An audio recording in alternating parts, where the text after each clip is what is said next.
The farmer knows death is another stage of life. Nothing really dies. We transition, like japonica, like quince. The bush blossoms in spring, but some winters buds early with a cold frost. New buds of japonica manifest another generation of flowers. There is a great parable where one asks the japonica flowers, "Are you the same flowers that died in the frost? Or are you different flowers?" And the flowers reply, "We are not the same, and we are not different. When conditions are sufficient, we manifest. And when conditions are not, we go into hiding. It is as simple and it is as complicated as that. When conditions are sufficient, things manifest. When conditions are no longer sufficient, things withdraw. They wait until the moment is right to manifest again. We do not die. We are always becoming. We become air and molecules. As soon as blood circulation and respiration stops, excess carbon dioxide causes an acidic environment, causing membranes in cells to rupture. The membranes release enzymes that begin to nourish themselves on nutrient-rich cells, and these nourished enzymes become many gases of sulfur-containing compounds, and bacteria return to the earth. The microorganisms and bacteria produce an olfactory of sense as organ, as muscle, as skin, liquefied, as protest. With all the body's soft tissue decomposes, we become byproducts of our earlier form. We are never born, we never die, we transition. The day of nourishing is here, the lifeblood of transition. One city to the next city, story upon story, house upon house, our wanting always cleaning the air, nourishing the soil of insistence. Every being is a building with music. Grace upon grace upon grace.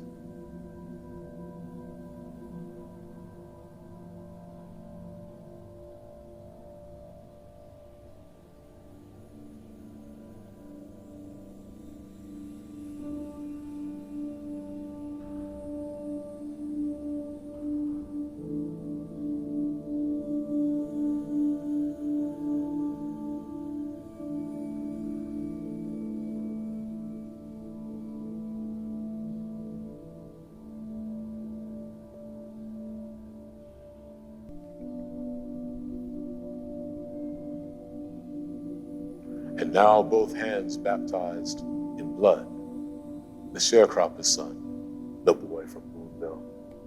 The first shall go, last shall come. Age comes, the body withers. Truth comes as itself, a dissembling of the thing, an entity of narrow precincts. Truth opens among ventured things, of blood, imperfect light, excluding loneliness, finding company. Tenant farmers know about hands in soil and water on earth, know the lifespan of crops and what ice herds hanging over an attic window means to the sky and all its balconies, vis-a-vis a higher place, a terrace, another room above, taking form, catching hold of the torch glow. I am not me. I am watching me, realized as two tall shadows sinking into the hardened earth. Not even the slightest trace of blue dust will tell of the descent of man. Our hours passed into the dim light of half-eaten moons, so long a journey, yet brief. After due time, we return again, if we nurture that which we have planted with great concentration, as a witness opposing autumn. Farmers know the moisture of a night coat, quilted wet against translucent soil, the constant swelling of hands and feet, followed by complete consciousness. Planters, planting, plant. Builders build, build. Take a knee and baptize, imploring succor from the breast of God for a voice, a tongue, a language, a means of articulation. This soil, this civility, this right of man must be guarded until we die and are birthed again. This proclamation belongs to our walking and our wondering. Walk, walker, walk. Sing, singers, sing. Even when the roads are bad and the bridges are blocked and the city's gates locked against us, be quick with your questions and slow with your answers as you approach the tilling of this field. You are its caretaker, inheriting an old Masonic hymn of migrants who compel thoughts. Fear not jail, nor knife, nor noose, because we are not alone in this music. It is an andantino, sung with 4 wind instruments of blues. It is a flute, an oboe, a horn, a bassoon, all manner of stringed instruments coming from within our throats and the sound we produce. Cavatina for the mother of the dead lost to a mirror, cloaked in darkness and impenetrable misery.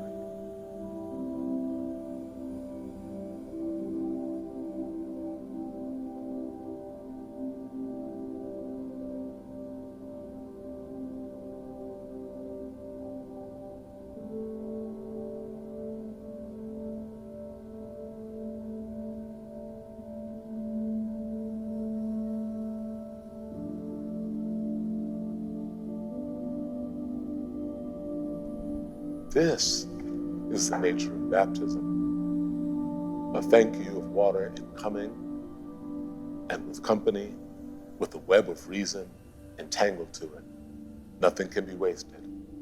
Artistic, cultural, and personal relationships to urbanity and regenerative architecture fosters intellectual, human, and financial capital in restoring and replenishing resources of a historical past, a sustainable present, and a wellspring of future opportunities. Think of these 2 men as one building. No building is wasted. Regenerative design thinks ahead, where architects must design the future, reverse the damage, and create a net positive impact on the environment at the macro scale of sight.